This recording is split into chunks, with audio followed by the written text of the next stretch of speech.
এই নবীর উপরে একবার দরুদ শরীফ পাঠ করলে আল্লাহ তাআলা তার উপরে 10 বার রহমত নাজিল করেন। সুবহানাল্লাহ।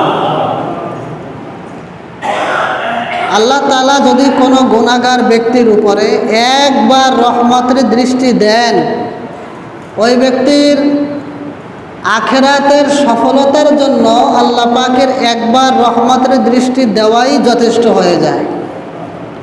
পক্ষান্তরে আল্লাহ তাআলার নবীর উপরে যদি কেউ একবার দরুদ শরীফ পাঠ করে, আল্লাহ তাআলা তার উপরে 10 বার রহমত নাজিল করেন। যে যত বেশি দরুদ শরীফ পাঠ করবে, সে তত বেশি রহমতের নজরের আওতায় আসবে। যারা বেশি দরুদের আমল করে, তারা তত বেশি নবীজির পরিচিত লোক হয়, মহাব্বতের লোক হয়। কারণ প্রত্যেকটি দরুদ এটা নবীর কাছে তার নাম, ঠিকানা, বায়োডাটা সহ, বাবার নাম সহ মদিনাতুল মুনাওয়ারায় রওজায়ে আতহারে নবীজির কাছে পৌঁছে দেওয়া হয়। পৃথিবীর যে কোনো প্রান্ত থেকে যে কোনো মুসলমান, যে কোনো নবীর উম্মত একবার দরুদ শরীফ পাঠ করে, ওই দরুদ শরীফটা নেওয়ার জন্য দেউলভোগ পর্যন্ত নবীজির আশা লাগে না, দরকার হয় না। নবীজির কাছেই দরুদ শরীফ পৌঁছে দেওয়া হয়। আল্লাহ পাকের পক্ষ থেকে কিছু ফেরেশতাদেরকে নিযুক্ত করা আছে, যারা দরুদ শরীফ পড়বে তাদের দরুদ নবীজির কাছ পর্যন্ত পৌঁছে দেওয়া, এটা ওই ফেরেশতাদের দায়িত্ব। এই জন্যে যারা নবীর প্রতি বেশি দরুদের আমল করে, তাদের সাথে নবীর সাথে বেশি সম্পর্ক হয়। আর নবীর সাথে যখন আপনার আমার সুসম্পর্ক হয়ে যাবে, সরাসরি আল্লাহর সাথে তাদের সাথে সম্পর্ক ভালো হয়ে যায়। সুবহানাল্লাহ। এই জন্য আমরা বেশি বেশি দরুদের আমল করি। বলতেছিলাম, এমন এক নবীর উম্মত হওয়ার তৌফিক আল্লাহ আমাদেরকে দান করেছেন, যিনি সর্বশ্রেষ্ঠ নবী, সবার উপরের সম্মানের নবী। আপনার আমার নবী শুধুমাত্র ধর্মীয় নেতা নন, ধর্মীয় লিডার নন। আপনার আমার নবীজি সর্বদিক দিয়ে লিডার, সব দিক দিয়ে আপনার আমার নবী মডেল। অন্যান্য ধর্মের গুরু যারা, যিশু খ্রিস্ট বলেন, শ্রীকৃষ্ণ বলেন, এরপরে বৌদ্ধ ধর্মের গৌতম বুদ্ধ বলেন, অন্যান্য ধর্মাবলম্বীদের যত দেবদেবতা আছে, যত পাদ্রী আছে, যত গুরু ঠাকুর যারা আছে, তাদের সাথে আমাদের নবীর সাথে তুলনা করলে আসমান আর জমিন পার্থক্য।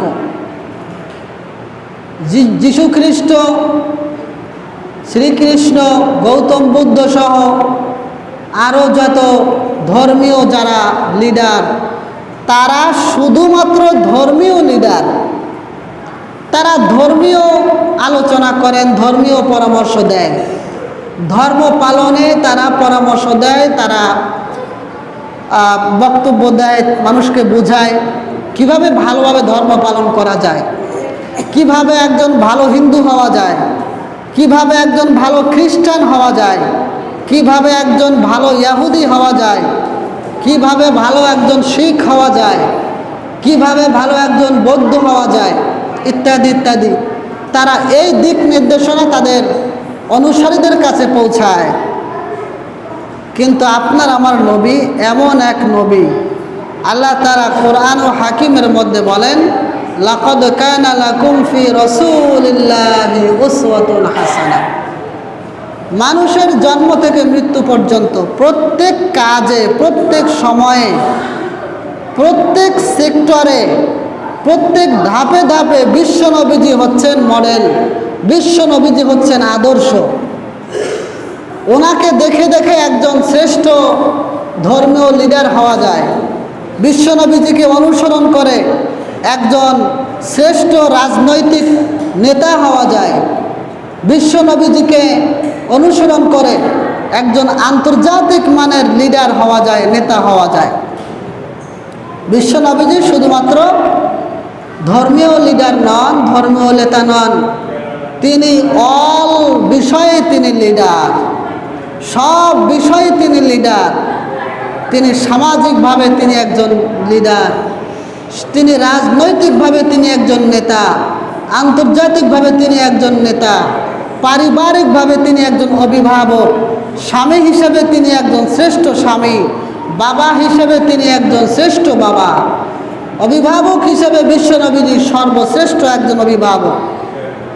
বিশ্বনবীজির উপরে এত দায়িত্বশীল, এত ক্ষমতাবান, এত প্রজ্ঞাবান, এত জ্ঞানবান আর পৃথিবীতে দ্বিতীয় কোনো মানুষকে আল্লাহ তাআলা তৈরি করে দুনিয়াতে পাঠান নাই। সুবহানাল্লাহ। এজন্য আল্লাহ তাআলা বলেন, লাকাদ কানা লাকুম ফি রাসূলিল্লাহি উসওয়াতুন হাসানাহ। বিশ্ব নবীজি যখন নবী এখনো হন নাই, বিশ্ব নবীজি হায়াত পেয়েছিলেন 63 বছর। বিশ্ব নবীজির নবুয়তি জিন্দেগি শুরু হয় 40 বছর বয়সে। এই 40 বছর বয়স পর্যন্ত বিশ্ব নবীজি মক্কায় জীবনযাপন করেন। বিশ্ব নবীজির গোত্রে কুরাইশ বংশ নবীজির বংশ, কুরাইশ বংশ সহ আরও যত আশেপাশে বংশ ছিল সবাই সম্ভ্রান্ত ব্যক্তি ছিল, সম্ভ্রান্ত বংশ ছিল, তারা সম্ভ্রান্ত বংশের লোক ছিলেন। তারা সকলের কাছে বিশ্বনবীজি একজন শ্রদ্ধাভাজন ব্যক্তিত্ব ছিলেন। বিশ্বনবীজির জন্মের 6 মাস পূর্বে নবীজির বাবা মারা যান। বাবা কেমন, চেহারা কেমন, বাবার আদর সোহাগ ভালোবাসা কেমন, বাবার ভালোবাসার ছোঁয়া কেমন, এটা বিশ্বনবীজি একেবারেই বঞ্চিত হয়েছেন। মা চলে যায় জীবন থেকে 6 বছর বয়সে। সাথের একজন ভাই নাই, একজন বোন নাই, একেবারেই একা। মা মারা যাওয়ার পরে বিশ্বনবীজি লালিত পালিত হন দাদা আব্দুল মুত্তালিবের কাছে। আব্দুল মুত্তালিব উনিও কিছুদিন পরে দুনিয়ার থেকে বিদায় হন। বিশ্বনবীজি আবার একা হয়ে যান। আব্দুল মুত্তালিব দাদা মারা যাওয়ার সময় আব্দুল মুত্তালিবের আর এক ছেলে অর্থাৎ বিশ্বনবীজির চাচা আবু তালেবকে, আবু তালেবের কাছে বিশ্বনবীজিকে অর্পণ করে যান যে মোহাম্মদ এর বাবা নাই, মা নাই, আমি তার লালিত পালিত করতাম, লালন পালন করতাম, আজকে আমিও হয়তো দুনিয়া থেকে চলে যাব।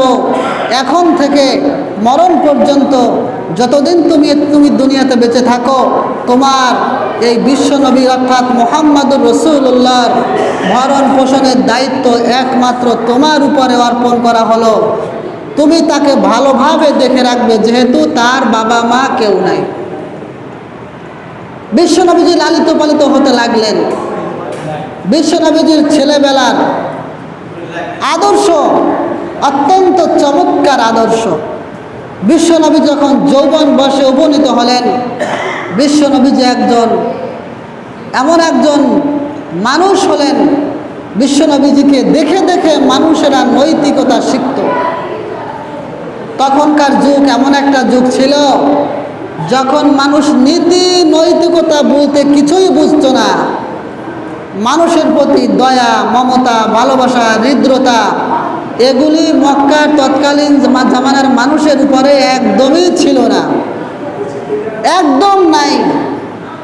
ভাইয়ে ভাইয়ে লড়াই, গোত্রে গোত্রে লড়াই, পরিবারের সাথে বাবার সাথে সম্পর্ক নাই, মায়ের সাথে সম্পর্ক নাই, কারোর সাথে কোনো সম্পর্ক নাই। এটা মানুষের সাথে সম্পর্ক একেবারেই ছিন্ন ছিল। আইয়ামে জাহেলিয়াতের যুগ, অন্ধকারের যুগ। তারা শিক্ষায় দীক্ষায় অনেক জ্ঞানী হলেও নীতি নৈতিকতায় এমনভাবে তারা নিচে নেমে গিয়েছিল যে ওই রকম খারাপ যুগ, বর্বরতার যুগ, অশ্লীলতার যুগ, মারামারি হানাহানির যুগ, যুদ্ধ বিগ্রহের যুগ এরকম পৃথিবীতে দ্বিতীয়বার কখনো হয় নাই। এই জামানায় বিশ্ব নবীজির উত্তম আখলাক দেখে, বিশ্ব নবীজির চরিত্র দেখে মানুষেরা আস্তে আস্তে বুঝতে লাগলো মানুষের প্রতি মানুষের মায়া মহাব্বত কিভাবে হয়। এটা বিশ্ব নবীজিকে দেখে দেখে বুঝতেন। বিশ্ব নবীজির চেহারা দেখলে শুধুমাত্র দেখতেই মনে চায়, বিশ্ব নবীজির কথা শুনলে শুধুমাত্র শুনতেই মনে চায়, কখনো কেউ বিরক্ত হয় না। বিশ্ব নবীজি 40 বছর বয়স পর্যন্ত কাফিররা বিশ্ব নবীজিকে উপাধি দিয়েছিল আল আমিন, বিশ্বাসী। বিশ্বাস কথাটা আসলে বর্তমানে বিরল। আপনি কাকে বিশ্বাস করবেন বলেন? এখনকার জামানায় কাউকে বিশ্বাস করা যায় না। মাকেও বিশ্বাস করা যায় না, বাবাকেও বিশ্বাস করা যায় না, ভাইকে বিশ্বাস করা যায় না, বন্ধুকে বিশ্বাস করা যায় না, সহকর্মীকে বিশ্বাস করা যায় না, সহপাঠীকে বিশ্বাস করা যায় না। বিশ্বাসের বাইরে আমরা সবাই। তখনকার জামানা ছিল আরও কঠিন। বিশ্বাস কাকে বলে, আস্থা কাকে বলে, আমানতদারিতা কাকে বলে, এটা আরবের মানুষেরা বুঝতো না। এই জন্য আল আমিন, বিশ্বাসী, আল আমিন আস-সাদিক, এই উপাধি দিয়েছিল কাফেররা বিশ্বনবীকে। এমন বিশ্বাসে উপনীত হয়েছিলেন, সকলের কাছে একজন আস্থাভাজন লোক হয়ে গিয়েছিলেন। সামাজিকভাবে বিশ্বনবীজির অনেক বড় ভূমিকা ছিল। বিশ্বনবীজির চিন্তা চেতনা ছিল কিভাবে এই বর্বর মানুষদেরকে নীতি নৈতিকতা শেখানো যায়। যখন নবী হন নাই তখন